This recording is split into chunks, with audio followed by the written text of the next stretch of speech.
The twilight sky sagged under the weight of gray clouds, each droplet of rain falling silently, blurring the outline of deserted streets. At the end of a narrow alley, where the faint glow of streetlights could no longer reach, stood an abandoned house, cold, lifeless, cloaked in dust and moss with time.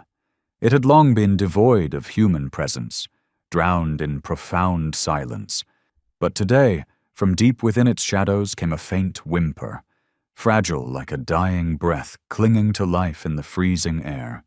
In a dark corner of the room, on the cold, damp concrete floor, curled up was a small, trembling dog with matted, dirty, pale yellow fur.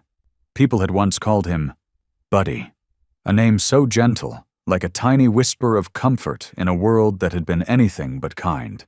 Buddy was so small that his jutting ribs were visible through the wet, scruffy coat. His body curled tightly into itself, as if trying to make himself disappear, hoping this harsh world wouldn't notice his pitiful existence. Buddy's eyes were wide open, glistening as though a thin veil of sorrowful mist coated them. In those eyes lay deep pain, terror, and the kind of haunting memories that never fade. Each time footsteps echoed from outside the street, Buddy's gaze darted anxiously around the room, full of caution, full of fear, as though every person who approached carried danger and more hurt.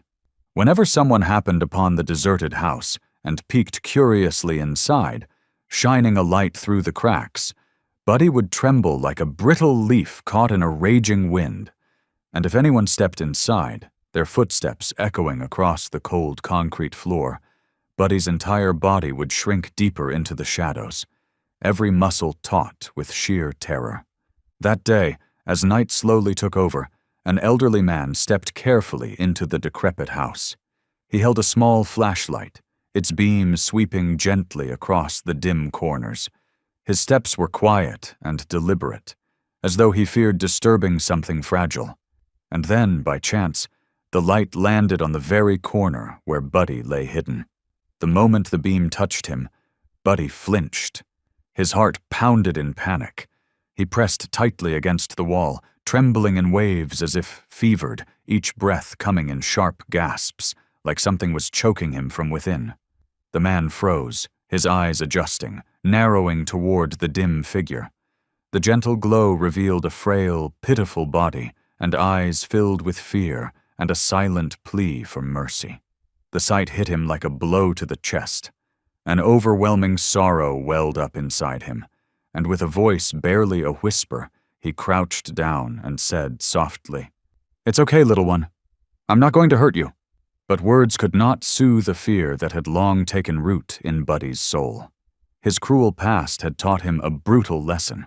Whenever a human hand reached out, it was always followed by pain, by beatings so vicious they numbed his body and fractured his spirit.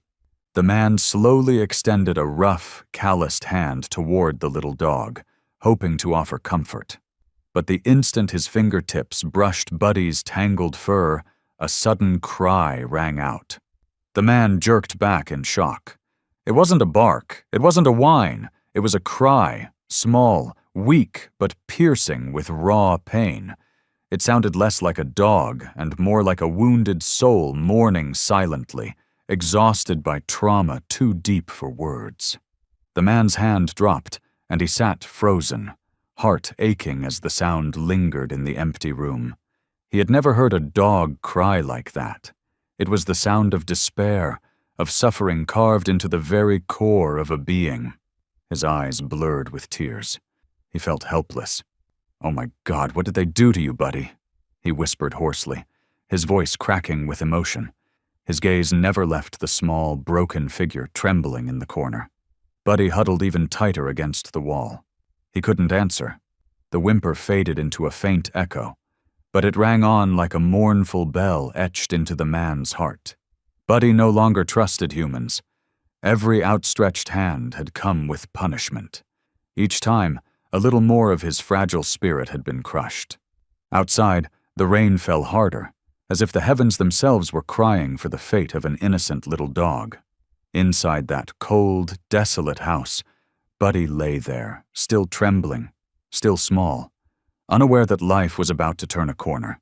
A kind, gentle heart had finally found him, bringing with it a chance, just a chance, to be warmed and healed, no matter how deep the wounds.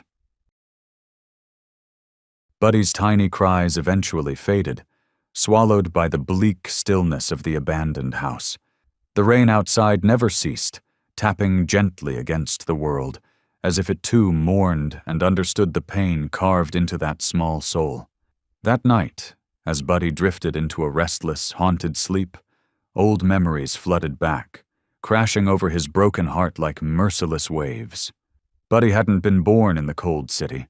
He once had a home.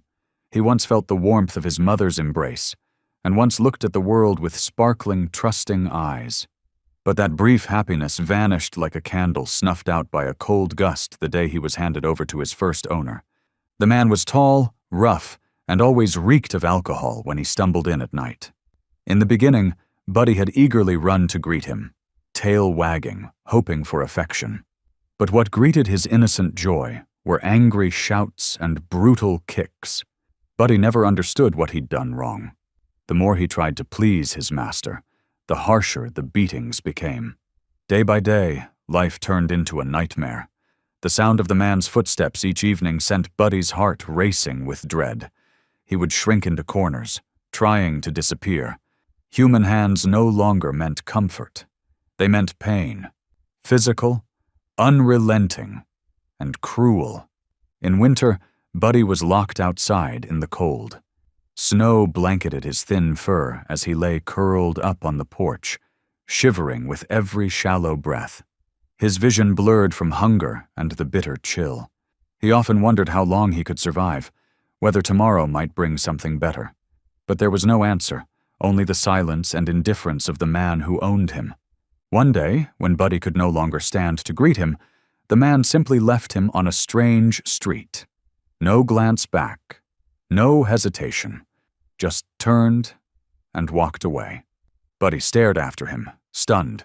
The same man who had once been everything, both fear and fleeting hope, had now abandoned him completely. In that moment, Buddy's last sliver of trust shattered. Thus began his days of wandering. Buddy roamed busy roads and passed steaming bakeries and fragrant stalls, unnoticed and uncared for. His small paws became blistered and bloody. His belly gnawed with hunger. And every time a stranger reached out, terror surged through him.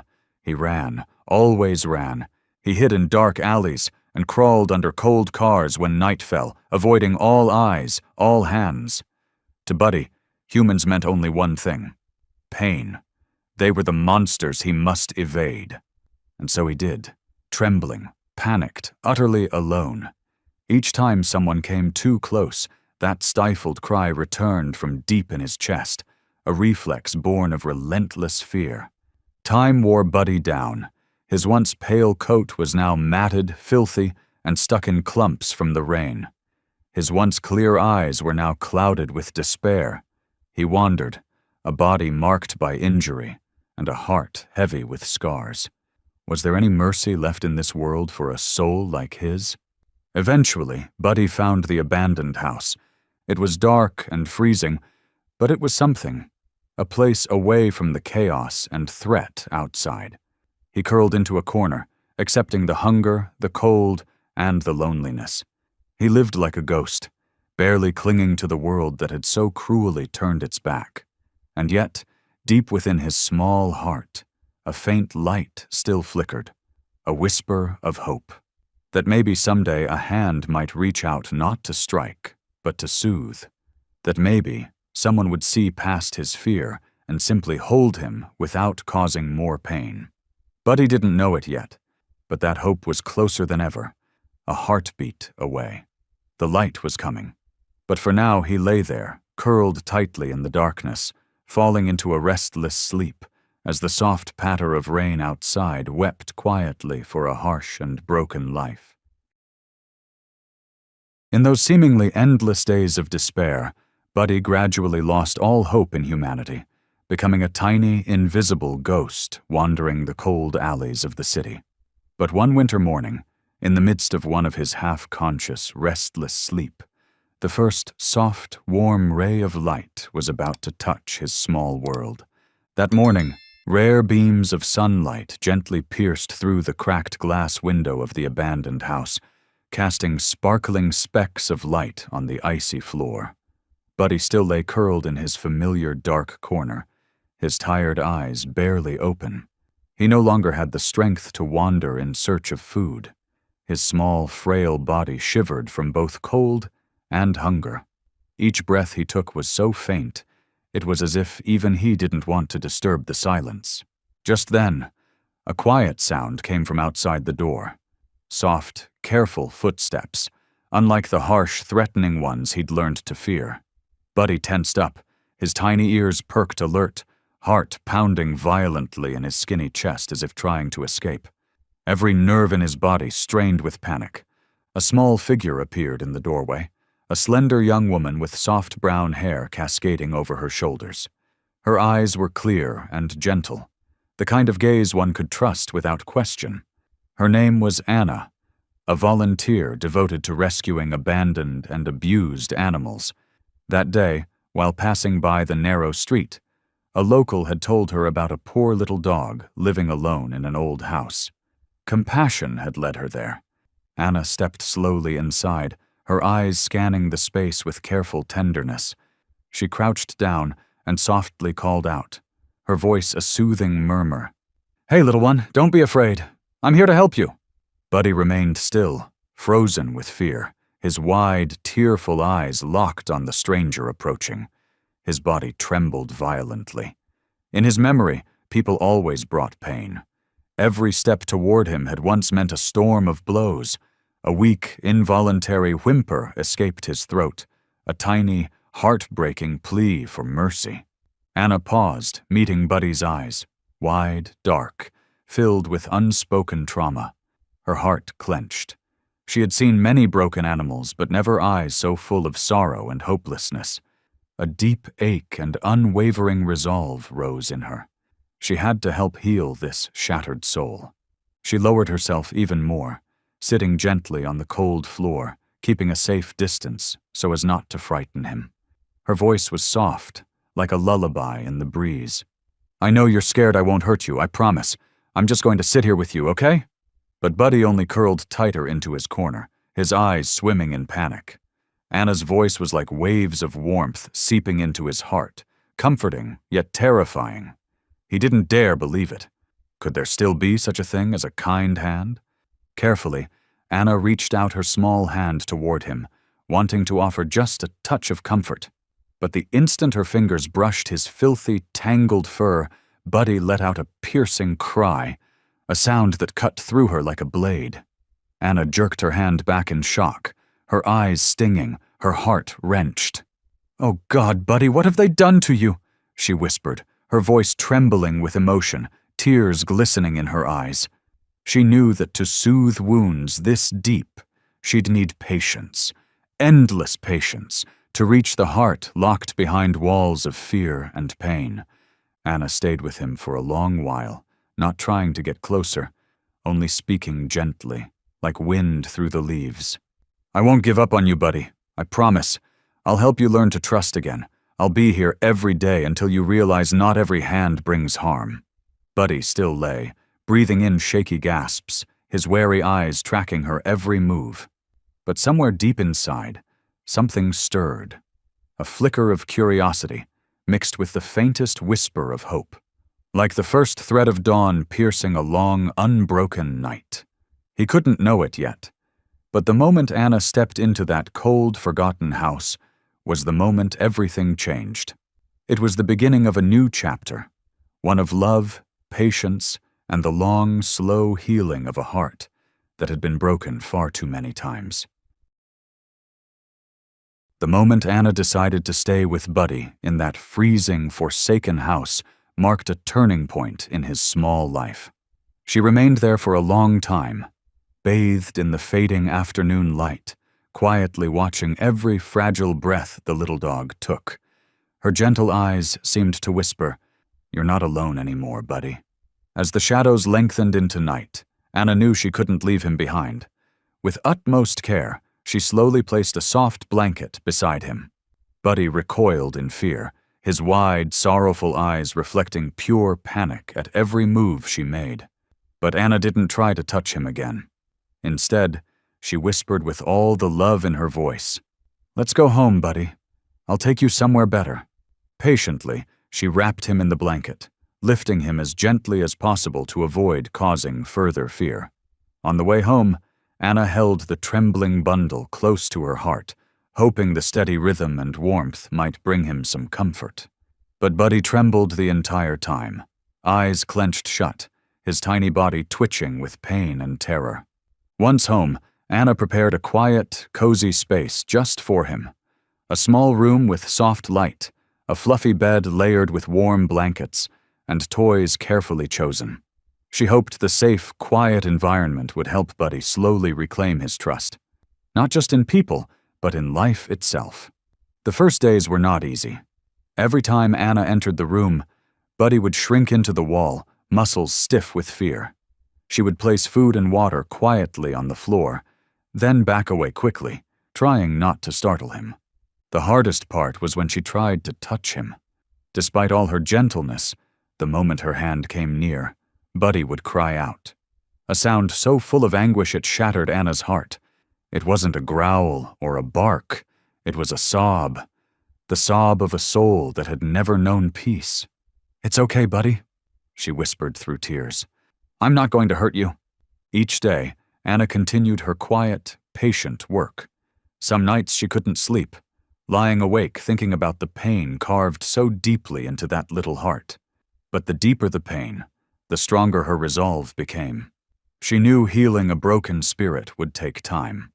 A journey measured not in days or weeks, but in devotion and unconditional love. Anna spent hours just sitting in the room with Buddy. Sometimes she'd read aloud, tell stories, or hum softly in her warm, calming voice. Other times she'd just sit in silence, letting him get used to her presence. She knew that reaching his wounded heart would require patience, gentleness, and trust, one fragile step at a time. Slowly, Buddy began to accept her presence. He no longer flinched as deeply when she entered the room. His eyes were still wary, but the pure panic had faded a little. He stopped crying when he saw her from afar, but her hands still terrified him. One day, Anna tried once more to touch him.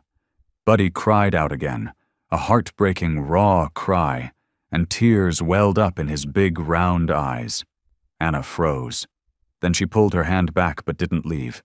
Instead, she sat beside his little bed, tears falling silently, her voice trembling. "I'm sorry for what people have done to you, Buddy, but I promise, I'll never leave you. I'll stay here for as long as it takes."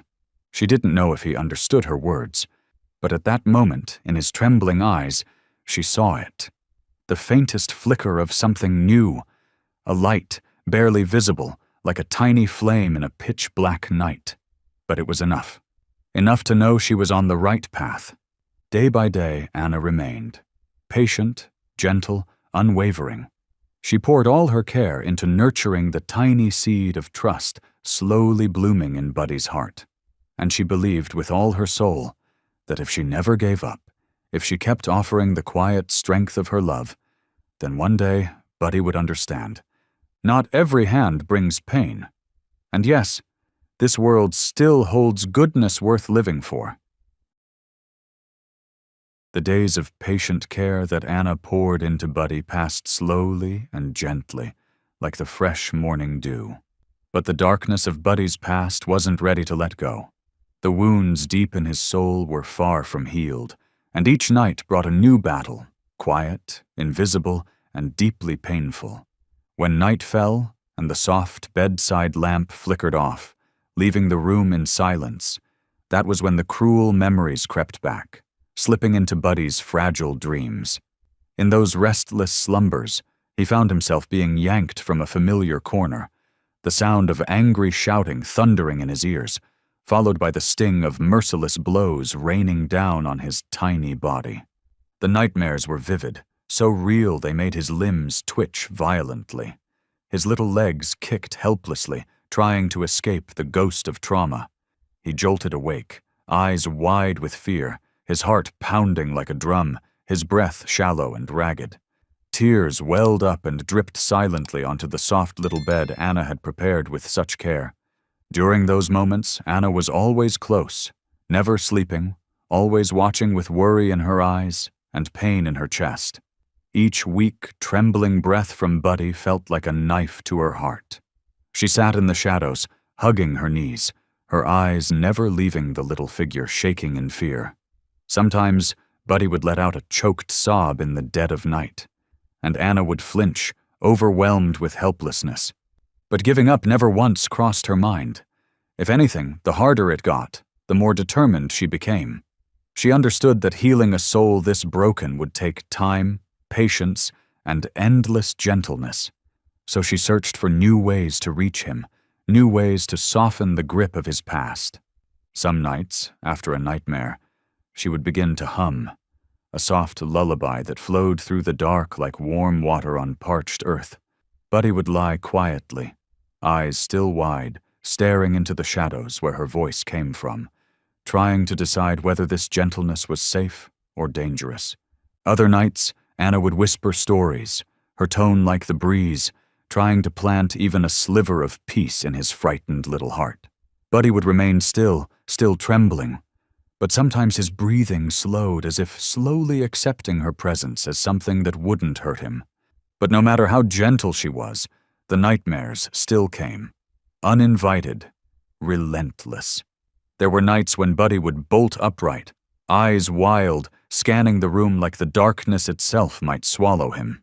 Sometimes he stared toward the door with a look of sheer panic, as if expecting his old master to come bursting through and drag him away again. All Anna could do in those moments was sit still and weep silently, her tears falling not just from sadness, but from the deep, aching powerlessness that filled her. She longed to rush to him, to hold him tight and promise that no one would ever hurt him again.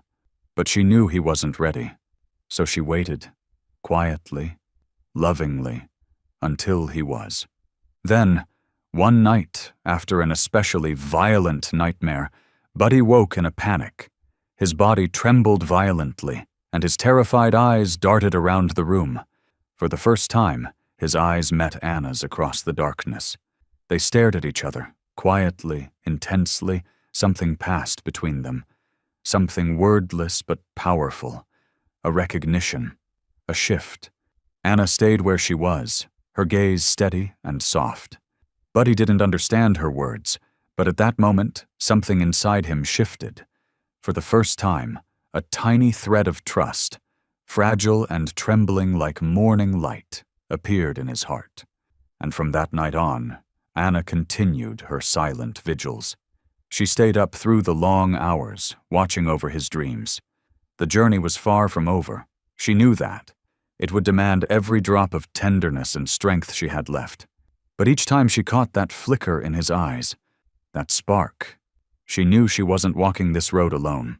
One day, if she stayed the course, the nightmares would lose their power, and in their place, trust and love would bloom again. Those long, sleepless nights watching Buddy wrestle with his trauma had taught Anna a profound truth. Healing a broken heart takes more than love. It takes extraordinary patience, subtlety, and timing. And one stormy afternoon, that truth was put to the test. That day, dark clouds suddenly swallowed the sky, turning everything a cold, heavy gray. The wind howled violently against the windows, rattling the glass with sharp, jarring cracks that shattered the fragile calm inside the little home. Buddy had always been terrified of loud, sudden sounds.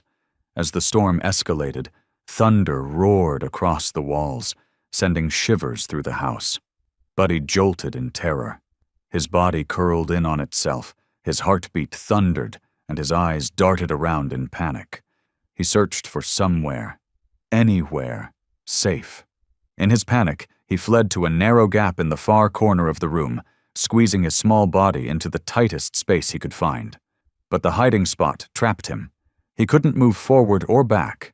Fear and helplessness surged through him like a wave, and once again, That heartbreaking cry escaped from his chest, raw and echoing, loud enough to fill the room.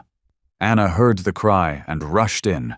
Her heart twisted when she saw him, trapped, trembling, sobbing in fear. She hurried toward him, but the moment he saw her, Buddy thrashed in panic, his eyes filled with tears and desperation.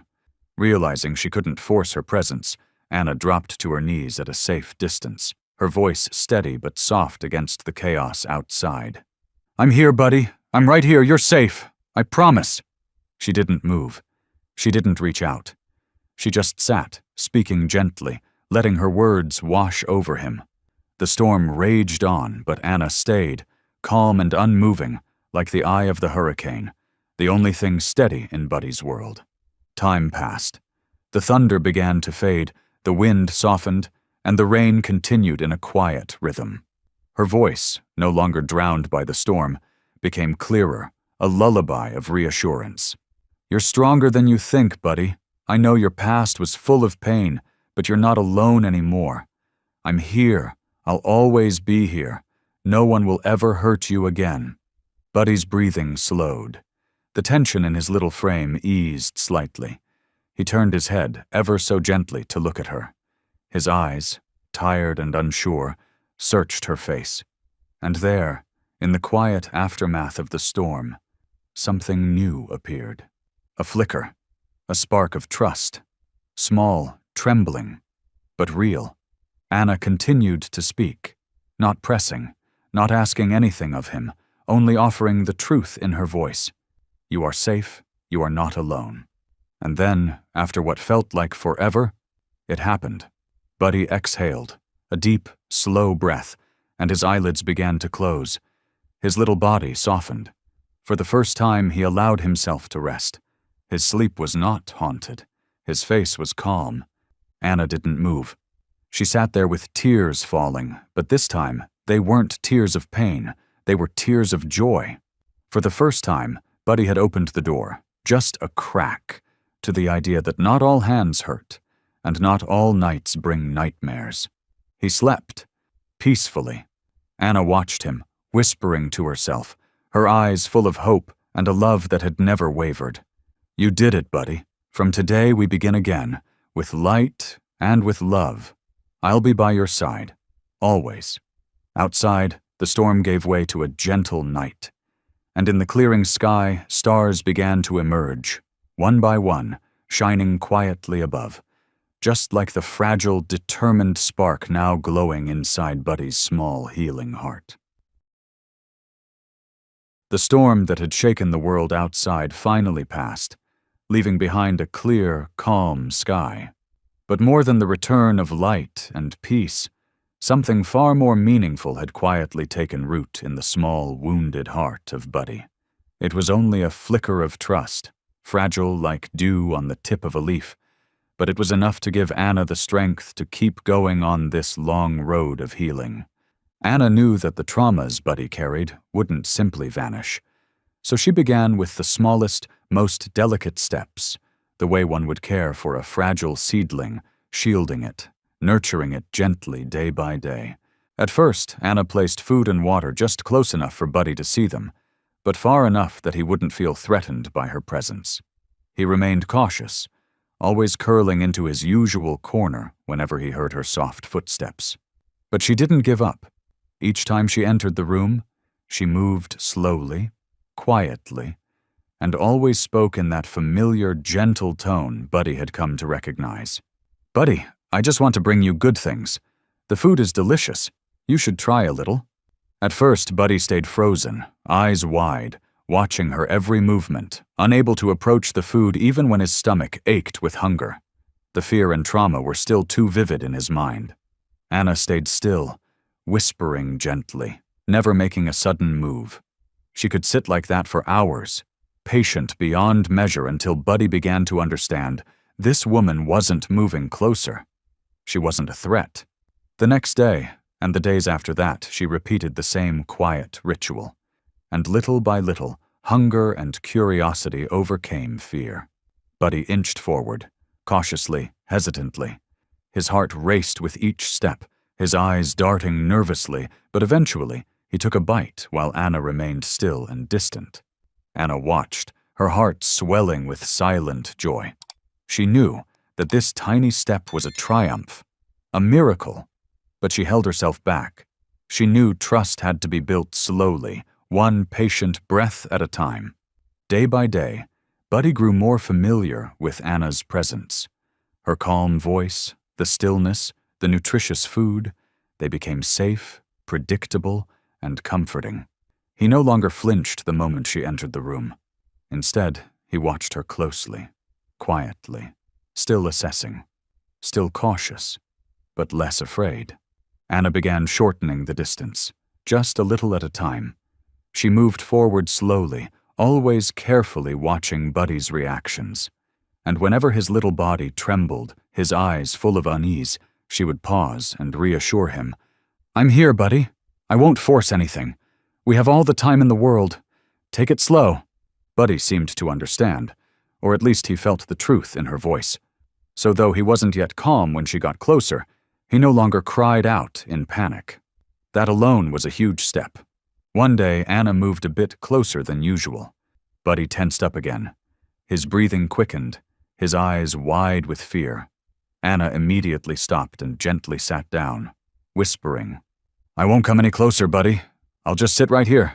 You're safe." Buddy stared at her, wary at first, but gradually his expression softened. He lay down again, eyes still fixed on her, but his breathing slowed. That, too, was progress. Another brick in the foundation of trust they were quietly building. Each day gave Anna a little more hope, a little more resolve. She knew there would still be setbacks, but every step mattered. Every tiny inch forward was part of rebuilding what had been so cruelly broken. And Buddy, though still scared and uncertain, was beginning to see that this woman was not like the others. She came with gentleness, with kindness, with love. One breath at a time, one word at a time, she was helping him rediscover trust. The road ahead was still long, but these first steps had planted a seed of hope and belief that Anna was certain would one day bloom into something beautiful, something whole. Each careful step, each quiet moment, slowly built a bridge between Anna and Buddy, brick by fragile brick. Every tiny advance was a testament to Anna's patience and her promise. "I will never give up on you." Then came a gentle early autumn afternoon. Sunlight streamed in golden and warm, like honey poured across the small room. Anna entered, her presence calm and peaceful. Buddy was lying in his usual spot, but he no longer curled away in fear. His small eyes opened wide, watching her with curiosity and the same familiar caution. But not dread. Anna sat down slowly, keeping a respectful distance. In the calm of the moment, she began to speak softly. "It's such a beautiful day, Buddy. I walked through the garden earlier. The chrysanthemums have started to bloom. I hope one day we'll walk through them together." Buddy watched her intently, his little ears perked up, listening. Her voice had long become something familiar, safe. And though he still hesitated whenever she moved closer, his body no longer trembled the way it used to. Anna decided to try getting a little closer. She moved in tiny, cautious increments, her heart racing with hope. Every fiber of her being was focused on his reaction. Buddy watched her. His body stiffened slightly, not recoiling, not shaking, just tense. Anna recognized the shift. This was a chance. With utmost care, she extended her hand, slowly, reverently, as though every inch carried the weight of love. Her heart pounded in her chest as she whispered, "Buddy, I'm going to be gentle. I promise I won't hurt you. Will you trust me?"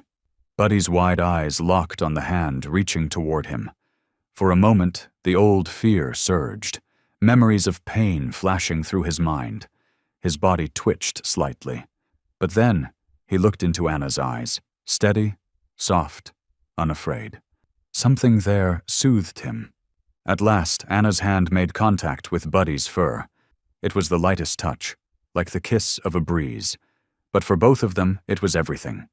It was the turning point in a long, hard-fought journey. Buddy flinched slightly. Anna instantly whispered, "I'm right here, buddy. It's okay." He stared at her for a long moment, weighing the feeling of her hand. And when he realized there was no pain, only warmth, only tenderness, Buddy slowly let go. His tiny body relaxed beneath her hand. Anna's eyes filled with tears. This was the first time she had touched him without him recoiling, without tears, without fear. That one gentle moment, soft as a flower petal, held more power than any words could say. Buddy stayed still under her hand. His breathing was calm. He didn't run. He didn't cry. Somewhere deep in his heart, he understood that this human was different. This human meant safety, love, everything he'd longed for but never dared believe in. Anna kept her hand still, tears slipping down her cheeks, whispering, "Thank you for trusting me, Buddy. From now on, I promise, you will never know pain again. I'll protect you, love you forever." Buddy lay quietly, his eyes slowly closing. No panic, no fear, just peace. That moment, bathed in golden afternoon light, marked a turning point in Buddy's life, the first time he trusted a human's touch. The first time his shattered heart began to mend, not in theory, but in truth. From that day forward, Anna knew this journey would no longer be built on trembling steps alone. Now they would walk together, stronger, side by side, toward a future filled with light, healing, and love. That first gentle touch, when Anna's hand met the fragile fur on Buddy's back, was not just the start of healing for a wounded little dog. It was the quiet, powerful beginning of something new, a journey of rebirth for a heart that had once been broken beyond belief. From that sacred moment forward, each new day unfolded like sunlight breaking through clouds, slow, soft, and full of promise.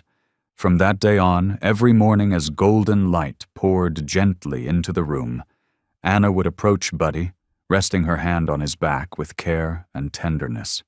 At first, he still tensed slightly under her touch, but over time, that tension gave way to calm. He lay still beneath her warm palm, breathing deeply, eyes gently closing, basking in a peace he had never known before. Anna paid attention to every tiny detail.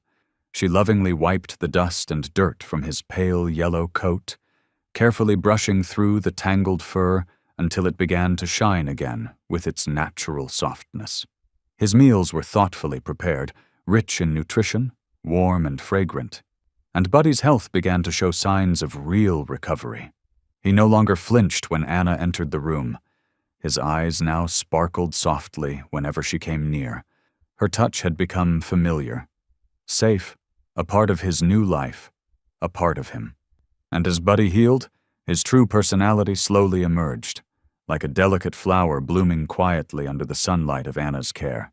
Buddy was gentle, very timid. He approached anything new with extreme caution, wide eyes full of both wonder and worry. Whenever Anna brought in a new toy or made a small change to the room, Buddy would observe from a distance, slowly inching forward, then quickly pulling back if anything felt unfamiliar. But once he felt safe, Buddy revealed himself to be tender, affectionate, and deeply sweet. He often followed Anna with quiet devotion, watching her from afar as she worked around the house. His large, round eyes never left her. And sometimes, when she sat down to read or write in the living room, he would quietly approach, lying down just close enough to feel her presence, exhaling softly, content in the peace she gave him. One day, as Anna sat on the sofa with a book in hand, Buddy walked closer than ever before. Carefully, he sat by her feet, his wide eyes looking up as if to ask, "Is this okay?" Anna smiled gently and lowered her hand to rest on his head. "You're doing so well, Buddy," she whispered. "I'm so proud of you for trusting me." Buddy seemed to understand. He tilted his head slightly, nuzzling into her palm. The warmth of her touch made him feel safe. Deeply, truly safe. And Anna, overwhelmed by joy, smiled through tears. These small moments were everything. As the days passed, Buddy's health bloomed. His coat grew shinier and his body filled out. Anna felt her heart swell each time he wagged his tiny tail at her entrance. A hesitant wag, but a huge milestone. Each gesture marked a rebirth, a restoration of trust and life. Anna also began to realize how emotionally attuned Buddy was. He sensed her sadness, her fatigue, and whenever she was down, he would simply lie beside her, silently offering his comfort. Each night before bed, Buddy would gaze into her eyes, quietly grateful for the life she had given him, and Anna would gently stroke his fur, whispering with heartfelt emotion, "You know, Buddy, I'm not the only one healing you. You're healing me, too. You've shown me what love and patience mean." Buddy didn't fully understand her words, but he felt the love in her voice. He leaned into her hand as if to say, "I know, and thank you." Outside the window, autumn leaves began to turn golden, carried on the wind, cool but sweet. Inside the warm little home, a dog once broken by pain was coming back to life, guided by the kindness and patience of someone who never gave up. And so, between quiet days and whispered love, the bond between Anna and Buddy grew stronger, healing every wound one gentle breath at a time, opening the door to a future full of hope. The gentle days of autumn passed in quiet peace, and for Anna, waking each morning to find Buddy curled in his bed, ears twitching, soft eyes gazing up at her, was a gift beyond words. Every peaceful breath he took reminded her that love and patience could restore even the most shattered soul. But just as hope began to bloom, just as life started to regain its color, a storm rose silently in the background, unexpected, harsh, and more painful than Anna could have imagined. It was an early winter afternoon. Anna entered the room like she always did, softly, lovingly. But something was wrong. Buddy lay motionless in the corner. There was no excited gaze, no gentle tail wag. He was curled in tightly, eyes shut, body twitching as though he were trying to withstand some invisible force of pain. "Buddy?" Anna said gently, stepping closer. "Are you okay?" When she laid her hand on his back, Buddy suddenly let out a cry, sharp, agonizing, broken. It wasn't fear, it was pain. Real, physical pain, raw and overwhelming. His body went stiff, his back arched, and his back legs curled in tight as if pulled by some force beneath the surface. Anna gasped and pulled back immediately. Her hands shook, her heart pounded. She had never seen Buddy like this. His face contorted, breathing fast and shallow. His eyes opened wide, confused, terrified, and filled with helplessness. It was as if even he didn't know why this pain had returned.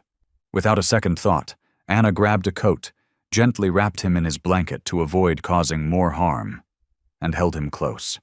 She could feel every rapid breath, every soft whimper, piercing her chest like a blade.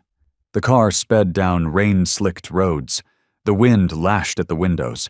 But Anna didn't notice. Her arms were wrapped tightly around Buddy, eyes locked on the road ahead, her mind repeating the same question. Will I make it in time? Will he be okay? At the vet clinic, Anna rushed inside. "Please help! It's Buddy! He's in pain! Please!" The staff responded instantly.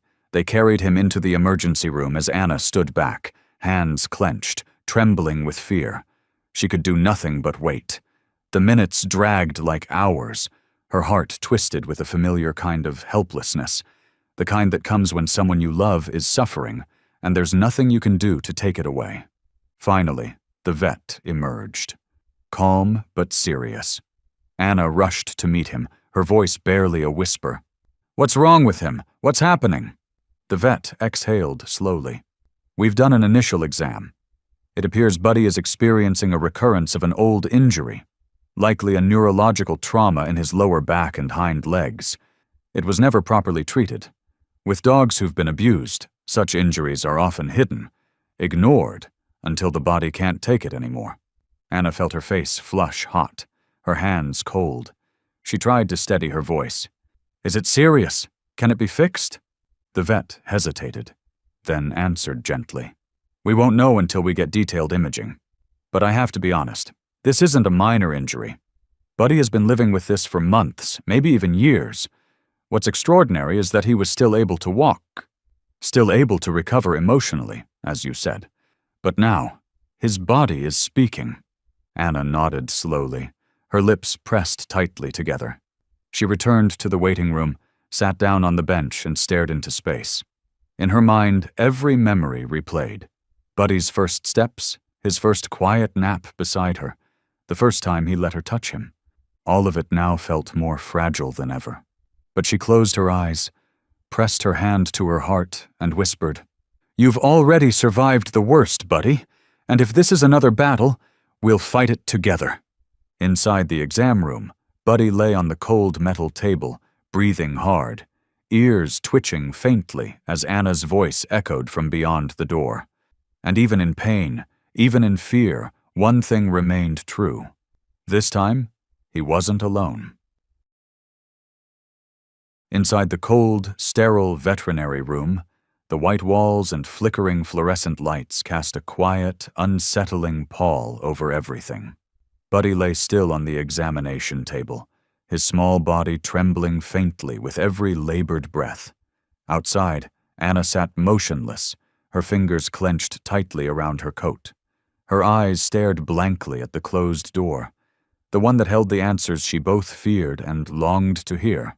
An hour passed. Then, the door creaked open. The vet stepped out, holding a folder of x-rays and diagnostic notes. He didn't speak right away. Instead, he pulled a chair beside Anna and sat down slowly. That pause, quiet and heavy, made Anna's heart sink. Whatever was coming next, she wasn't ready. "Miss Anna," the doctor began, his voice gentle but serious, "we've completed the neurological exams and imaging, and the results aren't easy to hear." Anna swallowed hard. Her grip tightened. Her eyes didn't leave his face. "Buddy has suffered severe damage to his lumbar nerves and lower spine," the vet explained. "It appears to be from prolonged trauma, possibly forceful impact or chronic compression. Based on the pattern, I can say with near certainty, this is the result of physical abuse." Anna's heart clenched. She had suspected it, but hearing it confirmed out loud was like being torn open. Her mind flashed back to that first day, Buddy curled in the corner of that abandoned house, terrified, crying out whenever anyone came near. It all made horrifying sense. Is there a way to fix it?" she asked quietly, her voice that of a child begging for a miracle. The vet hesitated. "Full recovery is very unlikely. Nerve damage that deep and that old is nearly impossible to reverse, especially in a body as small as Buddy's. He may have to live with chronic pain. If the condition progresses, he could even lose mobility altogether." It was as if the world fell silent. The sounds around her blurred. All she could hear was her heartbeat pounding in her chest. She pictured Buddy, unable to stand, his trusting eyes once again filling with fear and defeat. The thought made her throat close. "But," the vet added, like a fragile thread of hope, "there are options. They're rare, difficult, and not widely used. But if you're determined, physical therapy, neural stimulation, or specialized rehabilitation programs might help manage the condition. Some centers focus on animal neurorecovery, if you can find the right one." Anna looked up. Just a glimmer of light returned to her eyes. She knew this path would be long, expensive, uncertain, but she also knew there was no way she would just sit and let the pain return to consume him. "Then I'll go," she said softly. "I'll find a way." That evening, when Buddy was cleared to return home, Anna held him gently in her arms. Under the soft glow of the bedside lamp, Buddy lay quietly with his head resting on her lap. His eyes were tired, but no longer full of fear. "We'll figure this out, okay?" she whispered, stroking his ear. "No matter how far, no matter how long, I'll take you there." She didn't know where to begin, but she knew she wouldn't stop.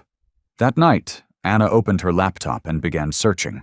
Rehab centers, medical forums, articles, testimonials, anything and everything. She wrote emails, made phone calls, and reached out to owners of dogs with similar injuries. She took notes, compiled lists, and joined international message boards. And in that little room, lit only by the screen's blue light, she worked tirelessly, driven by love and a need to fight for a life that had never asked for anything, except to be safe. Buddy lay quietly nearby, his tired eyes slowly blinking open. He watched her, sensing something new, something urgent. He moved just slightly closer, pressing into her lap. Anna didn't stop typing. Because from this moment forward, the fight was no longer against the past. It was for the future, a future that this little soul had earned, step by trembling step beneath the warm sun of an ordinary day. In the amber glow of her desk lamp, Anna's sleepless nights became routine, not because she couldn't sleep, but because every hour felt like a ticking clock urging her to do something. After the vet's heartbreaking diagnosis, her fear was no longer, "Can I heal him?" It was, "Do I have enough time to try?" In the days that followed, Anna lived as though she were racing against something invisible. She called every clinic on her list, local practices, distant veterinary hospitals, and even university research centers in neighboring states.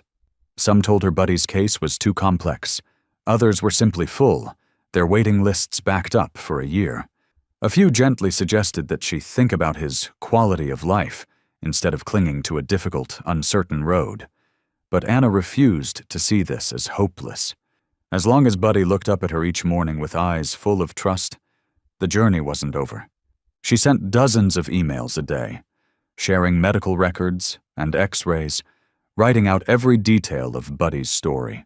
She joined forums, connected with owners of dogs who had recovered from neurological trauma, took notes, and studied.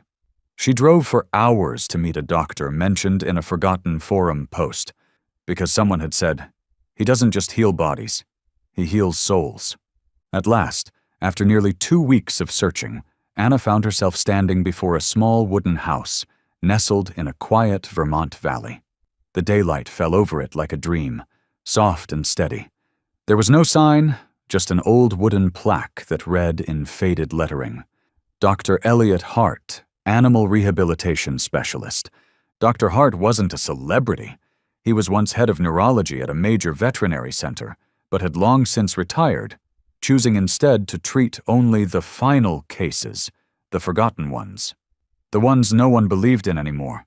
The ones like Buddy. Anna stepped inside with Buddy tucked gently in a soft fabric sling. Dr. Hart was an old man, with silver hair, dirt on his hands, and the faint scent of hay on his white coat. He didn't ask many questions. He just listened, quietly, deeply. When Anna finished her story with a broken whisper, "I don't know what else to do, but I can't watch him suffer again. I just can't." Dr. Hart nodded slowly, got up, and returned with a cup of tea. "You've already done more than most people ever would," he said. "Buddy doesn't need a miracle. He needs a rhythm again. A chance to learn that life can be lived not just on legs, but in trust." Anna blinked. "What do you mean?" Dr. Hart approached Buddy. He didn't crouch, didn't reach out. He simply sat on the floor, 3 feet away, and remained still. 1 minute, 5, 10. Buddy looked at him, confused, then looked at Anna, asking, as he always did, "What's happening?" Dr. Hart smiled, still unmoving. "He needs therapy, yes, but not just for his nerves, for the belief that every step leads to pain. That's what we'll treat first." He proposed a special approach, psychological rehabilitation through emotional reconditioning, a method that didn't begin with movement, but with stillness, controlled presence, safe sound, a space of absolute calm where the body could begin to trust again from within. "We won't heal him from the outside in," he said. "We'll heal him from the inside out. No pushing, no forcing, only walking beside him." Anna said nothing at first. But when she looked into Dr. Hart's eyes, eyes that had seen creatures fall and rise again, she knew this was not just hope. It was real hope. "Then let's start," she said, resting her hand gently on Buddy like a promise. "We're ready," Dr. Hart replied. And for the first time, he bowed slightly to Buddy. Buddy didn't move. But this time, his ears twitched. No fear, no tension, just stillness. As if, in that silence, he was hearing something long buried. And so the journey shifted. It was no longer a race against time. It was a return to the heart of what had never been given a name. A journey with no guaranteed end. But this time, Buddy didn't walk it alone. He had someone beside him. And now, he had two. And just like that, as the old wooden door gently closed behind them, Anna knew. She and Buddy had stepped into another world. There was no smell of antiseptic, no cold metal exam table, no rustling of medical charts or blinding examination lamps. Here, everything moved as gently as breath. And perhaps, only in that rhythm, could souls that had once been cornered by fear begin to find themselves again. Dr. Hart arranged a private space for Buddy. Not a kennel, not a treatment room, but a pinewood chamber with a window that opened to a valley wild with grass, where the early sunlight poured in like a thin, warm blanket. In the corner was a large cotton-covered cushion, and beside it, a natural sound machine played. Rustling leaves, a babbling stream, the heartbeat of a mother dog recorded while she slept. On that first day, Anna sat quietly next to him, letting Buddy lie on the cushion. No leash, no collar, no commands. She simply sat, arms resting loosely, breath soft and even, following Dr. Hart's instruction. Make friends with the air before making friends with the pain. Buddy didn't move for the first 10 minutes. He lay still, eyes half open, wary. But then, in the background of wind and distant heartbeat, his small body let out a long sigh. Whether from fatigue or the rare sense of release in a space that asked nothing of him, she couldn't tell. On the third day, Anna began the gentle massage therapy Dr. Hart had taught her. Not the medical kind with applied pressure, but micro-contact.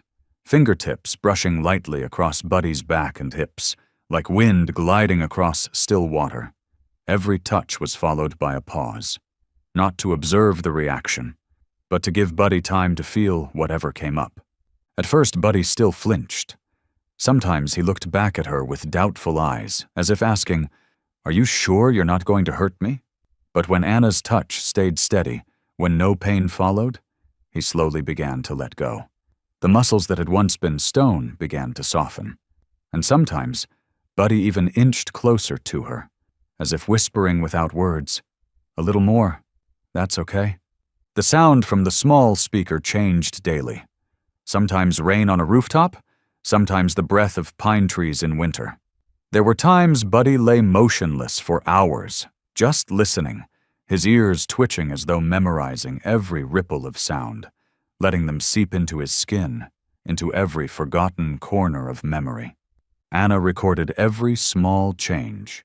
The first time Buddy lay on his side without flinching, the first time he shifted his weight without crying out, the first time he looked at her without that sea of guarded distance in his eyes. But everything moved slowly, not from laziness or resistance, but because Buddy's spirit was careful. He had once learned to survive through avoidance, and had learned that change often meant pain.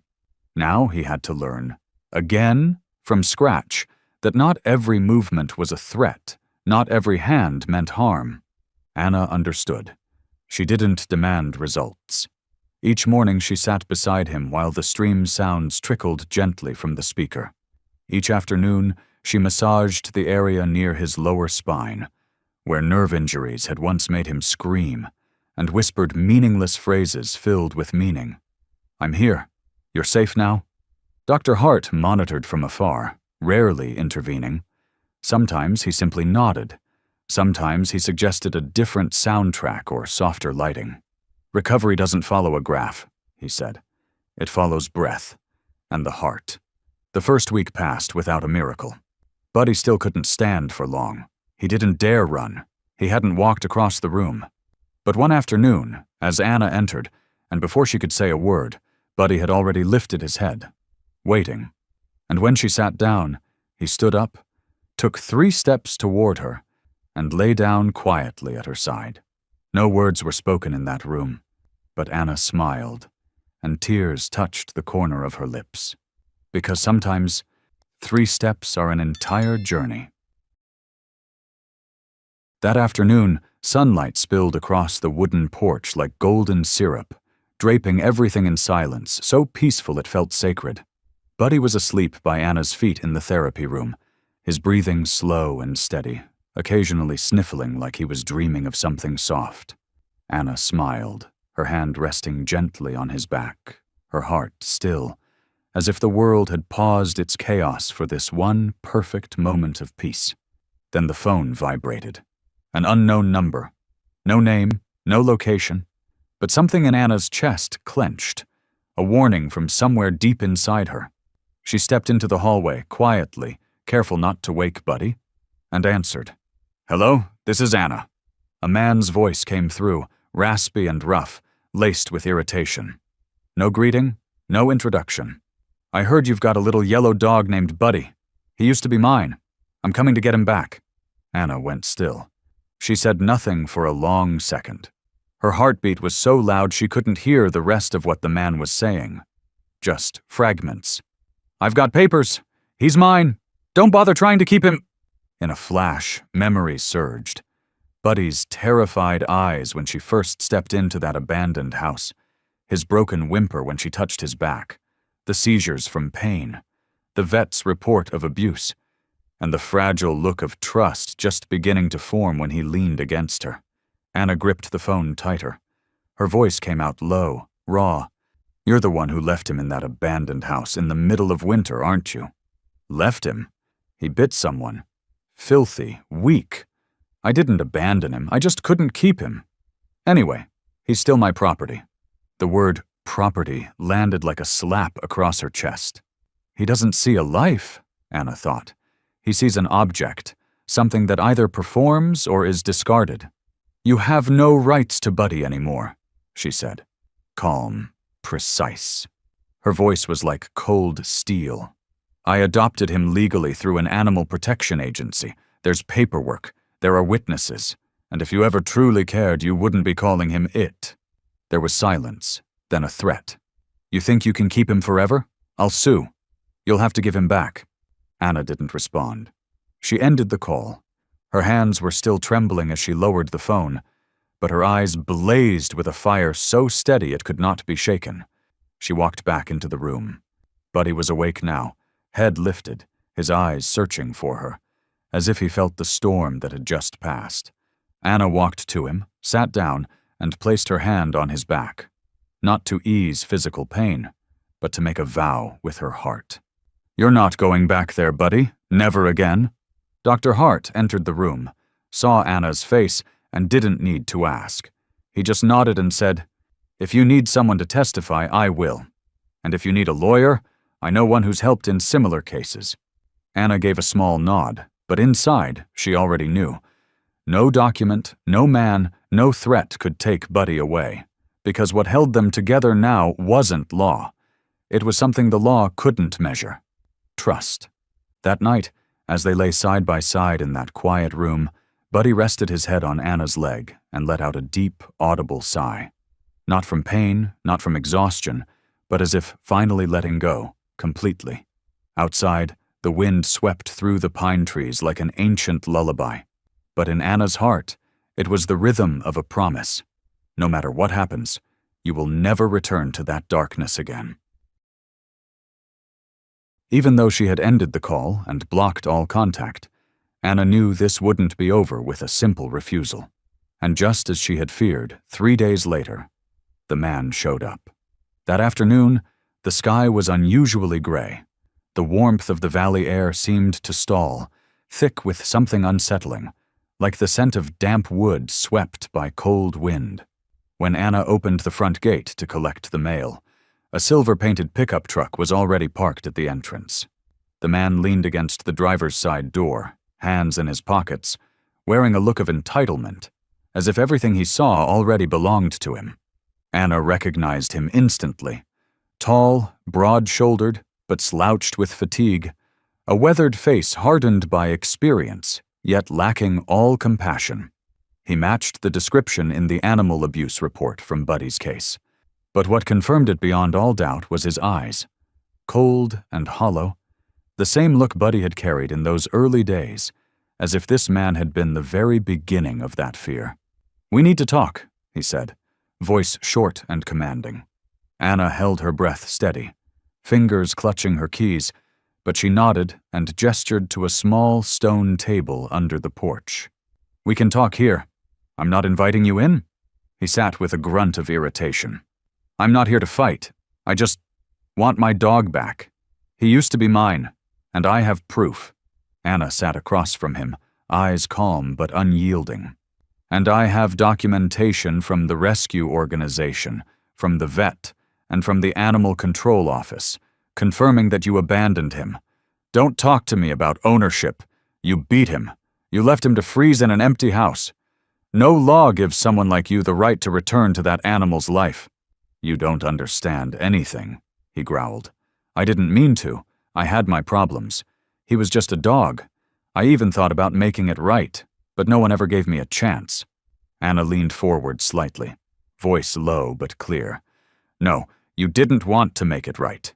You wanted to erase the evidence, because if Buddy is happy now, it means people will know what you did. You're not here for him. You're here for your pride." His jaw clenched. "If you don't hand him over, I'll sue. I have old photos. His first vaccination papers are in my name. You think the court will side with someone who stole a dog and calls it rescue?" That sentence struck something deep in Anna. She stood up and pulled a neatly clipped folder from her jacket. Everything she'd prepared since the first phone call. Buddy's rescue papers, health reports, Dr. Hart's letters, medical notes detailing the nerve damage from abuse. She placed the file on the table. Her voice was firm. "Go ahead and sue, I'm ready. But let me warn you, what you did to Buddy is no longer just a rumor. I have enough evidence to turn your lawsuit into a countersuit, and this time you won't just lose Buddy. You could lose the right to ever own an animal again." He looked at the file. His lips tightened, his hands clenched into fists on his knees. The aggression in his eyes gave way to hesitation. He looked like a man used to control, suddenly facing a wall he couldn't push through. Anna continued her voice, slower but harder. "Buddy's not the trembling little dog hiding in a corner anymore, and I'm not the woman you thought you could intimidate on the phone. We've found each other. We've survived the hell you left behind. Now you can turn around and leave. That would be the kindest thing you've ever done. For once." The man shot up from his chair but said nothing. He stormed toward his truck, gripping the steering wheel as if he might tear it off. The engine roared, and then he drove off, vanishing down the road that led out of the valley. Anna stood there for a long moment, the wind brushing through her hair. Her chest wasn't light, but it was firm with resolve. She knew there was still work to do. Pain Buddy would carry, and wounds yet to heal. But at least now, the little dog had someone standing in front of him. Someone who wouldn't back down, wouldn't bow, wouldn't leave when things got hard. She returned inside. Buddy was already at the door, ears slightly lowered, eyes uncertain whether they reflected curiosity or instinct. When Anna knelt, he shuffled forward and gently rested his head on her knee. "It's okay now, Buddy," she whispered, fingers stroking the fur between his ears. "No one's going to take you away. No one." And in the way Buddy gave a small nod, in his slow, steady breath, Anna felt something deeper.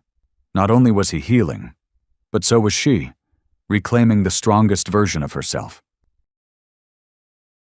After that tense confrontation beneath the wind-swept porch, Anna knew the man wouldn't give up so easily. The look in his eyes as he left, not anger, but calculation, told her everything. If she didn't act first, everything she and Buddy had built could be at risk. Anna didn't wait. She decided to dig into his past, not just to protect Buddy, but to stop this man from hurting any other creature again. With her years of experience in animal welfare, Anna knew that physical wounds always left trails. She started with the smallest clues: his full name, license plate, and the vaccination year he had mentioned during the phone call. She traced every detail like a map, connecting the dots one by one. And then, just 3 days later, she found it. A minor court case, long buried in an obscure rural county 5 years ago.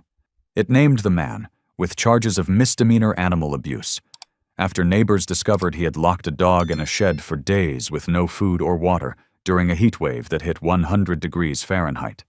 The case had been closed quickly when he paid the fine and agreed not to own pets for 3 years. 3 years had passed. No one had followed up. Anna printed the record, attaching a photo from a local news article. In the image, the abandoned dog had a terrified look unmistakably familiar. The same look Buddy had carried when she first brought him home. Staring at the photo, Anna gripped the paper tightly. She didn't cry. She didn't rage. She only felt a quiet, burning fury building inside, like a volcano that hadn't erupted but made the air too hot to breathe. This time she wouldn't just protect Buddy. She would force the system to acknowledge what should never have been ignored. She submitted the documents to a lawyer, a longtime friend from her rescue days. Together, they built a countersuit, a petition to officially confirm Anna's legal guardianship of Buddy, and a motion to reinvestigate the man for violating his prior animal ownership ban. At the preliminary hearing, the man arrived with his lawyer, but this time, his swagger was gone. When Anna presented the file, Buddy's nerve damage report, Dr. Hart's therapy notes, witness statements from the rescue team, and finally the old conviction and photograph, the courtroom fell into a long silence. The judge, an older woman with silver hair and solemn eyes, turned each page carefully, unhurried. When she reached the last document, she looked up and stared at the man. "You call this lost property," she said, voice calm but final. "I call it a life that's been rescued." The hearing ended with a clear ruling. Anna was granted full and permanent custody of Buddy, non-negotiable and irrevocable. The man was placed on a watch list in his district and prohibited from owning, buying, or interacting with any animal for the next 10 years. Anna left the courthouse with the judge's decision clutched in her hands. But what made her heart burst had nothing to do with the paper. It was the moment she opened the car door, and Buddy, still recovering, still fragile, lifted himself from the back seat, wagging his tail softly, eyes bright as if he knew the fear was over, locked away for good. Anna wrapped her arms around him. Neither of them said a word, but in that embrace were hundreds of unspoken promises. From now on, you are truly free, and I will be the one to protect that freedom until the very end. After the court's ruling, when the car door closed behind them and Buddy curled into her lap like a leaf finally catching a gentle wind, Anna knew, for the first time in his life, the little dog truly belonged somewhere. Not in the sense of ownership, but in the most sacred meaning of the word home. From that day on, everything between them became more than just therapy routines or caretaking responsibilities. It became a shared rhythm. Music only two hearts that had once been shattered could play in such perfect harmony. Anna began spending more time with Buddy, not out of fear or worry, but because she realized her heart was lightest when she was near him. She moved her desk to the window where Buddy often lay, so every time she looked up, she could see him sleeping peacefully or staring out at the quiet sky with soft, content eyes. She started waking up earlier each morning just to play soft background music before Buddy opened his eyes, because he seemed to prefer starting the day with the gentle sounds of a piano rather than the cold wind outside. And then, one misty morning, as Anna walked into the room wrapped in a shawl and carrying a warm thermos, Buddy was already there, sitting on his cushion, eyes wide open, ears perked. At that exact moment, before she could even say a word, Buddy did something he had never done since the day they met. He wagged his tail. No trembling, no panic, no hesitation. Just a quiet, tentative wag, still cautious but unmistakable, as if to say, "There you are, I missed you." Anna stood frozen for a second, not out of surprise, but because the emotion hit too deep. There were times she had believed Buddy might never wag his tail again. She had once joked to Dr. Hart, "Maybe he's forgotten what joy feels like." But now, that tiny motion, a silent call, a flicker of rebirth from the farthest corner of his heart, proved otherwise. Anna walked slowly to him, sitting down beside the cushion. For the first time, she didn't need to move carefully, didn't need to ask for permission, didn't need to wait for a sign, because Buddy, rather than retreating, stepped forward first. He nudged his head gently against her knee and nestled into it. His breathing was steady, not rushed, not guarded.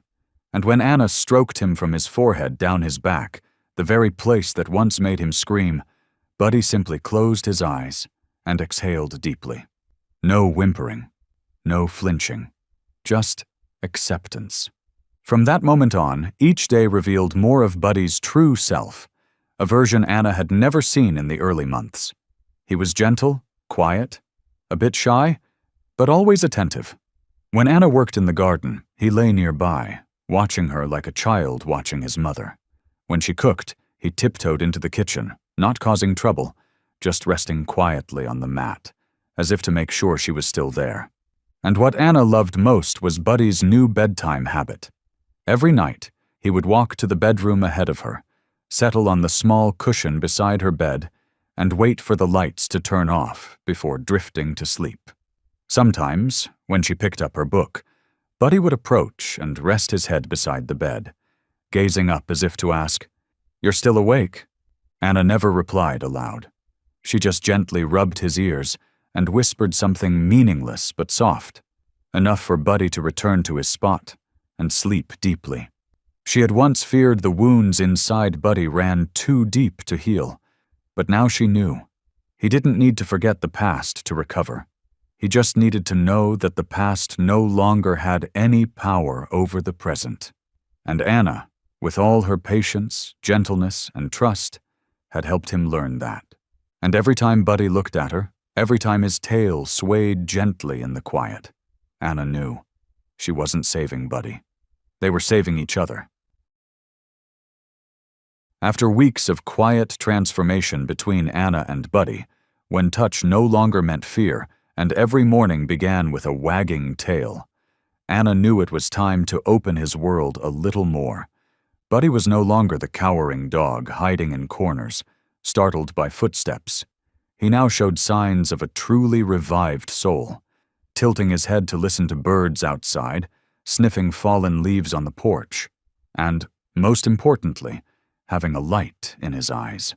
But his world still consisted only of Anna, the wooden cabin, and a few flower beds in the backyard.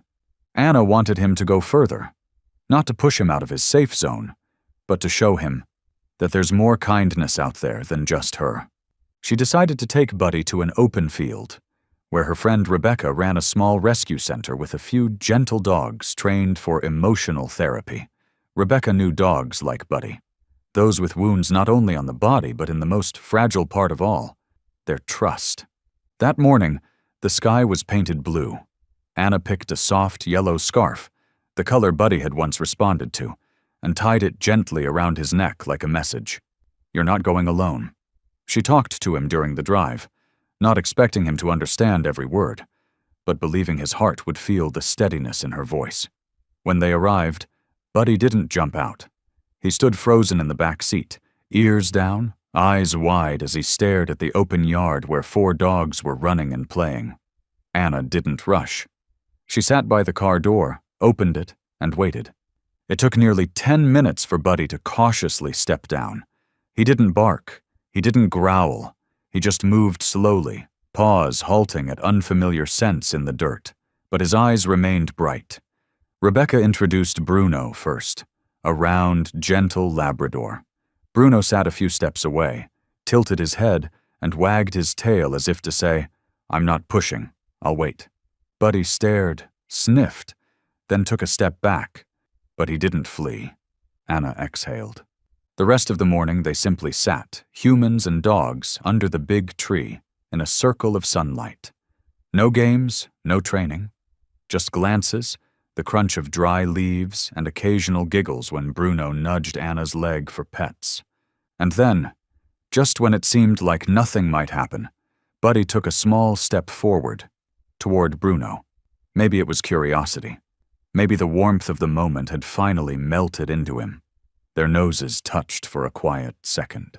Then Buddy stepped back. But this time he wasn't trembling. That afternoon, with sunlight filtering through the trees, Buddy ran, truly ran, after a group of small dogs across the grass. His legs were still a bit awkward, but there was no mistaking it. He was running because he wanted to. Anna stood at a distance, eyes blurred with tears, smiling wide. Buddy had broken through an invisible barrier, the barrier of isolation. He was no longer just surviving. He was living.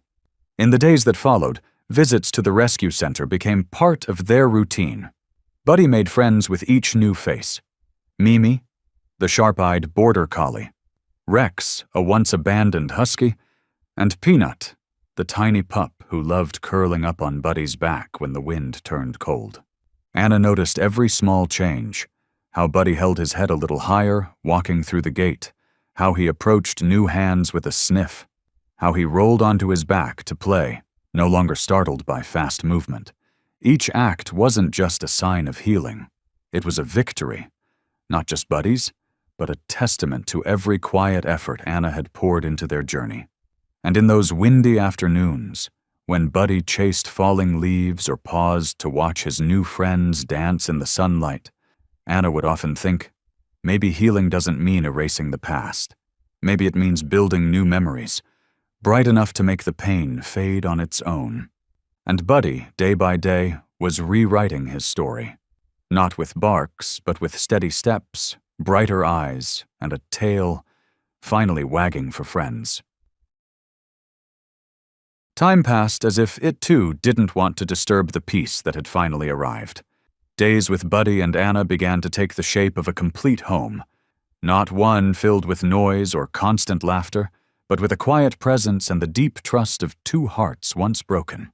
But then, as if life had one last test to offer, to prove that Buddy was no longer the shattered dog he once was, something no one expected to happen.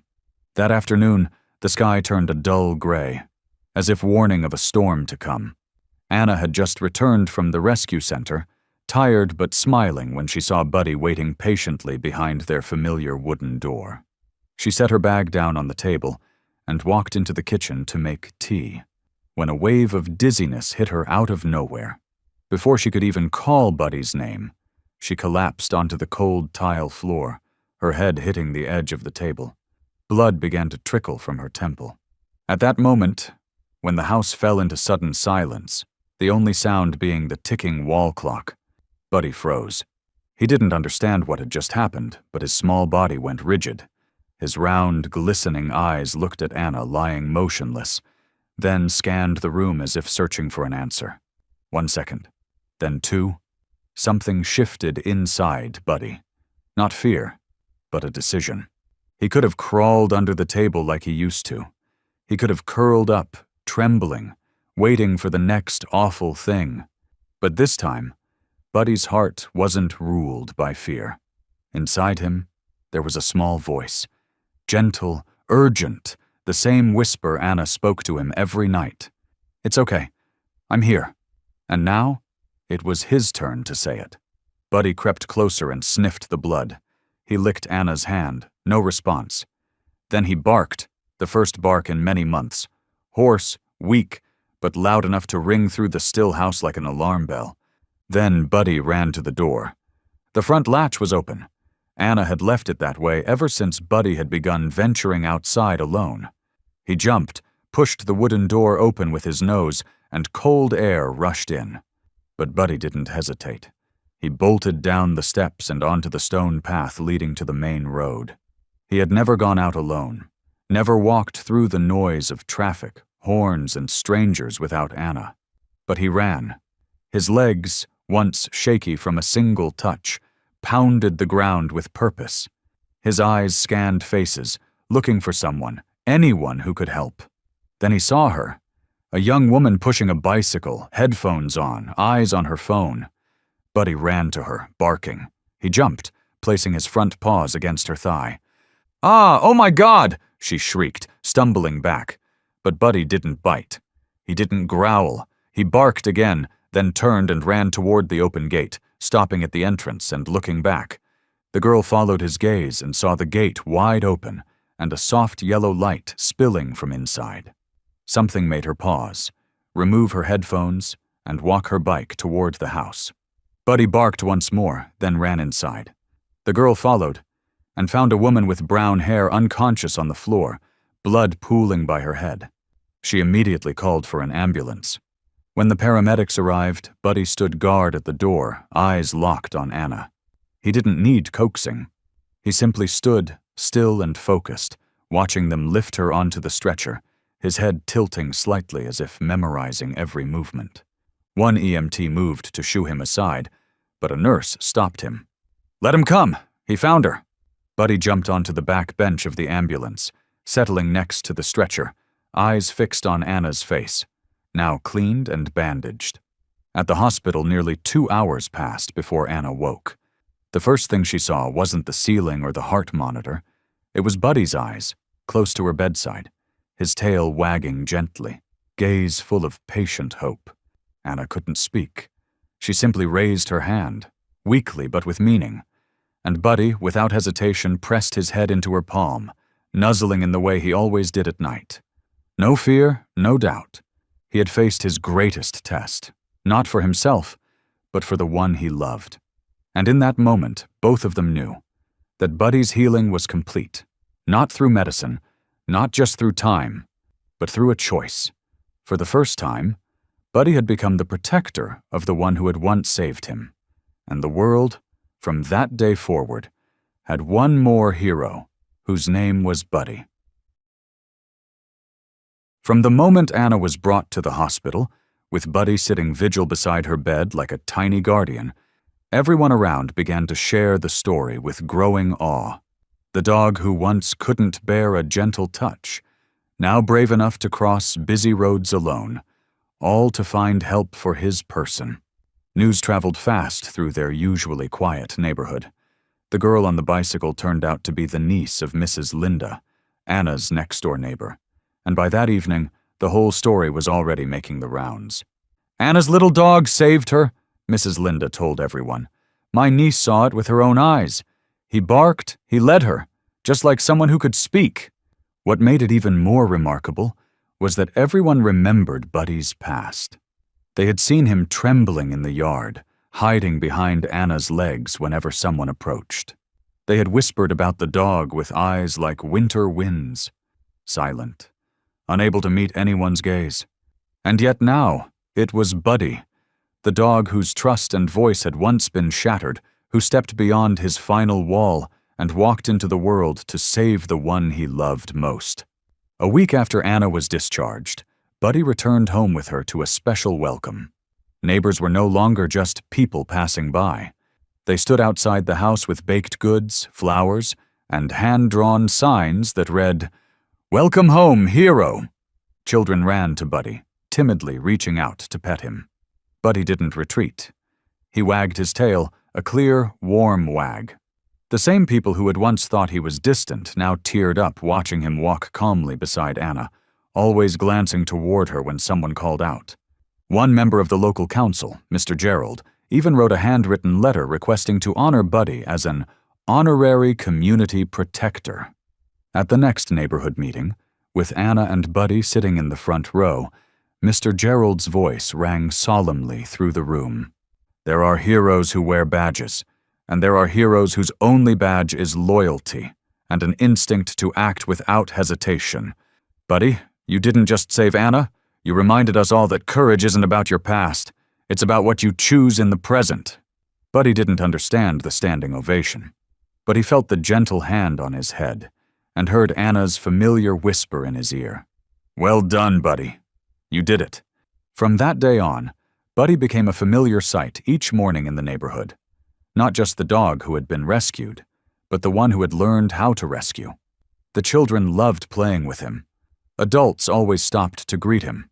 One day, a little boy shyly offered him a homemade dog biscuit and whispered, "For the hero." And the most miraculous part? Buddy was no longer afraid. He walked calmly toward the boy, took the biscuit, then sat down and wagged his tail softly, as if saying, "Thank you, I'm still here." In the quiet afternoons, Anna would sit by the window, writing in her journal, her hand resting gently on Buddy's head as she watched him play with the neighborhood kids in the yard. In the golden light, his small body still bore old scars, but now it radiated something far greater. He was no longer the dog who screamed when touched. Buddy had become a friend, a hero, and living proof of something timeless, that love, when it's patient and kind enough, can create miracles. Ever since Buddy became the little hero of the neighborhood, everything around him seemed to change. Not loudly, not dramatically, but in a quiet, profound way, like how spring seeps into the earth after months of frozen silence. Anna recovered faster than doctors expected, though a faint scar still marked her temple from the moment she woke to find Buddy resting his head beside her hospital bed. There wasn't a trace of doubt in her eyes. She was alive because of him. Each day, the two of them continued their journey, not just as a rescuer and the rescued anymore. They were family, emotional anchors for each other. Two broken halves that had found one another at the right time and were healing piece by piece, together. Buddy's fame extended beyond the neighborhood. A short article about his brave act in the local paper spread rapidly across social media. Headlines appeared, "From abused dog to life-saving hero. Love can heal anything. The story of Buddy and Anna." Calls started pouring in, from animal protection groups, from schools asking Buddy to come speak, or rather, be present, and even from a small publisher requesting Anna to write a book recounting their journey. All of it came like a warm wave, washing over the cold past both of them had once endured.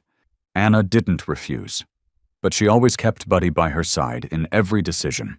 If a place was too crowded, she'd whisper, "Do you feel okay?" And if Buddy's ears folded back or he took a step away, she'd nod. "Then let's go home." That, more than anything, made people realize Buddy wasn't just a rescued dog. He was living proof of love that was never forced, never rushed, only waited patiently for healing to bloom. From a creature that once flinched at the sight of an outstretched hand, Buddy now lay beside crying children, pressing his head into their laps until their sobs softened. From a dog who couldn't hear footsteps without shaking, he now barked in greeting when neighbors dropped by, or sat beside an elderly man on the porch every afternoon, watching the sunset together in peace. Anna often looked at Buddy and thought, maybe in every hurt animal there is a small light, just waiting for someone to believe in it enough to wake it up. She knew now, Buddy hadn't just healed. He was healing others. An elderly neighbor who had lost his wife confided that he no longer felt lonely since Buddy started visiting his porch each morning. A young girl, once terrified of animals after a car accident, slowly learned to touch Buddy, and in doing so, began to open her heart to the world again. Anna herself felt changed. She no longer saw her past as something to hide from. Where there were once sleepless nights spent worrying over Buddy, now came peaceful mornings waking to the sound of soft paws on the floor. Buddy coming to her bedside with a tiny sneeze, waiting patiently to start the day. Their friendship, one woman, one dog, no longer needed words. A single glance between them was enough to say, "We were once lost, but now we have each other, and we're never going back." And that was enough. Buddy, the dog who once cried whenever touched, was now the first to run toward anyone hurting, ready to offer warmth. Anna, the woman who once thought she was saving a wounded creature, now knew it was Buddy who had pulled her from the darkness of fatigue and isolation. Their story was not a fairy tale. It was a real journey, one filled with scars, but it ended in healing, not just of the body, but of the soul. In the quiet afternoons, sitting by the window with Buddy's head resting on her lap, Anna began to write it all down, not for fame, but because she knew there were hundreds, maybe thousands of buddies out there, still curled up in the shadows, waiting for a patient hand. She didn't write like a storyteller. She wrote like someone who had lived every word. Every sentence was a heartbeat, a scar, a moment that touched the most fragile parts of both their hearts, those of a woman who had once collapsed, and a dog who had once trembled in fear of humans. She titled the piece, "When a Dog No Longer Cries from Being Touched." Within hours of being posted on an animal care forum, the article spread like a quiet wildfire lighting up the night. People didn't share it for beautiful pictures or fancy language, but because every small detail made them pause, place a hand over their heart, and wonder, have I ever ignored eyes like that? Responses came flooding in. Some shared how they had once adopted a scared dog but gave up too soon, and now they wanted to try again. A single mother wrote that her daughter, mute from trauma, had started drawing dogs after reading about Buddy, and whispered his name as her first attempt to rejoin the world. An animal rescue group contacted Anna, asking to share Buddy's story as part of their campaign against animal abuse. Later, the story was translated into over 10 languages, appearing on blogs, forums, and even specialty magazines. People weren't just touched, they acted. Within 3 months, a movement called Be Like Buddy was launched, encouraging people to adopt abandoned dogs instead of buying. Videos surfaced showing once scared dogs now peacefully sleeping in human arms, each clip captioned, "If Buddy could learn to trust again, so can they, if we give them a chance." Anna read every message, every handwritten letter sent her way.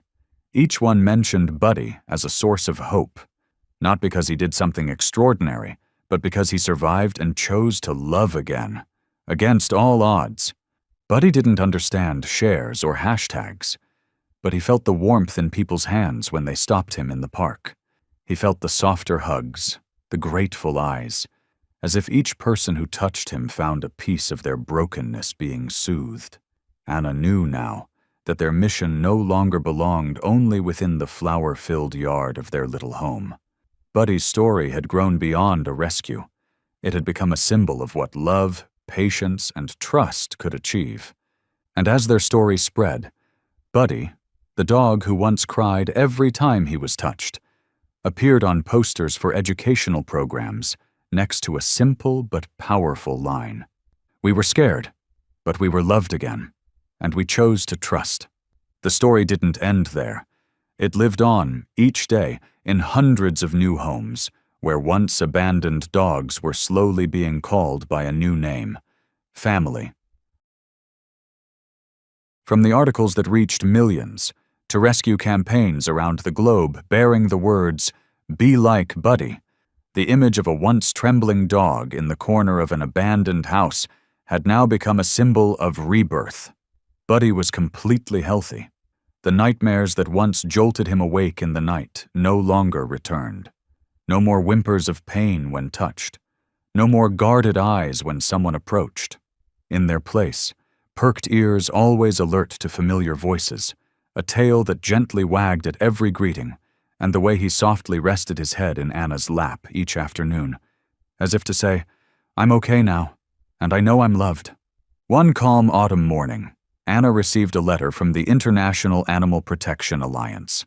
They had followed Buddy's journey, witnessed the impact of his story, and wanted to do something unprecedented: name a once-abused dog the global face of their anti-animal abuse campaign. Anna froze when she read the final line, "We don't need a perfect image. We need a true story." And Buddy is that story. At the recognition ceremony in the city center, Buddy walked on stage with Anna, not in armor, not wearing medals, just as himself, a regular dog, with round eyes and a tail lightly graying with age. And yet, the entire hall stood. The applause wasn't for a title. It was for the truth everyone saw in Buddy, the reflection of lives once forgotten, now given a chance to begin again. Behind them, a large screen played a short video, the first moments of Buddy, wounded and terrified. Then the instant Anna touched him and he didn't cry. And finally, the scene where Buddy barked to call for help, his eyes shining with trust. Anna spoke briefly, her voice thick with emotion. "I once thought I was rescuing a dog, but Buddy rescued me. And I believe if we can heal one small soul with love, we can heal the world." Buddy sat by her feet, calm and still, when the crowd chanted his name. "Buddy, Buddy." He unexpectedly lifted his head, wagged his tail, and let out a soft bark. The room erupted. From that day on, Buddy's image appeared in global awareness campaigns, from subway posters to school videos, veterinary clinics, and even remote shelters. Each one bore a simple, powerful line. Fear shouldn't be the first thing they learn from humans. Anna continued her habit of journaling. And on the last pages of her old notebook, she wrote a quiet passage. Not to post, not to publish, just for herself and Buddy. When you lay crying in that abandoned house, afraid of every hand, you couldn't have known that someday millions would want to reach out to lives like yours. And when I knelt and you didn't run, I couldn't have known that I was the one being saved from my emptiness. Thank you, Buddy, for choosing to live, for choosing to trust, and for teaching me what love means, without a single word. Each night, Buddy still curled up on the rug beside the bed, the same spot where he once shivered through his first nights with Anna. But now, his body relaxed. His ears are soft. His breathing was deep and peaceful. Outside the window, autumn winds rustled the violet flowers by the porch, carrying scents of sunshine and dried grass, everything calm. And within that peace, something had been proven true. The past cannot be changed, but love can rewrite everything that comes next. From a global movement born out of a simple story, Anna and Buddy were invited to be honored at a special international event, the Heart of Humanity Awards, celebrating extraordinary stories of patience, empathy, and healing between people and animals. Inside the grand hall glowing with soft golden lights, those who had once only known the story through screens finally saw its heroes in real life. Buddy wore no cape, no sash, just his smooth brown coat and steady gait, walking calmly beside Anna as if the stage had never scared him at all. Those steps, once shaky on the cold floor of an abandoned house, now landed with quiet confidence on the red carpet, echoed by tearful applause. And with every step, Buddy's painful past faded a little more, leaving behind only the trust shining in his eyes. When the host announced Buddy as the most inspirational dog of the year, the room rose to its feet. Some wiped away tears. Others smiled, whispering to one another, "He really made it." Anna gently lifted Buddy onto the podium, not because he couldn't stand, but because she wanted him to feel the love surrounding them. She looked out across the audience, stroked Buddy's head, and spoke. "When I first met Buddy, he wouldn't let anyone touch him.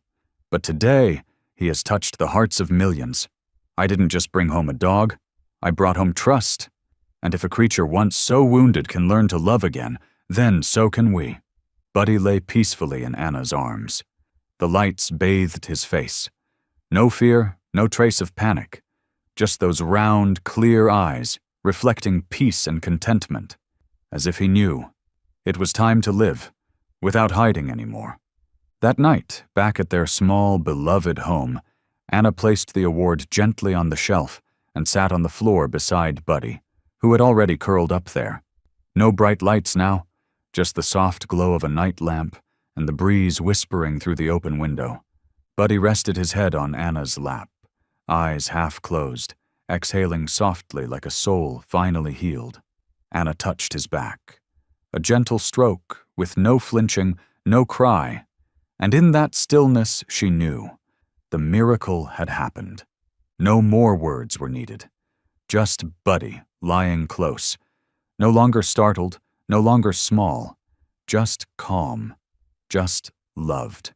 And that was the greatest triumph they had ever known. If there is such a thing as a miracle, it's that someone can still choose love after being rejected by the world. From a dog who once cried every time he was touched, to a living symbol of trust and renewal, Buddy wasn't just saved. He became the spark that helped the world learn to love more gently, more slowly, more truly. And now it's your turn. Have you ever met a buddy in your life? Some small soul waiting to be healed by nothing more than a kind hand? Share your story with us below.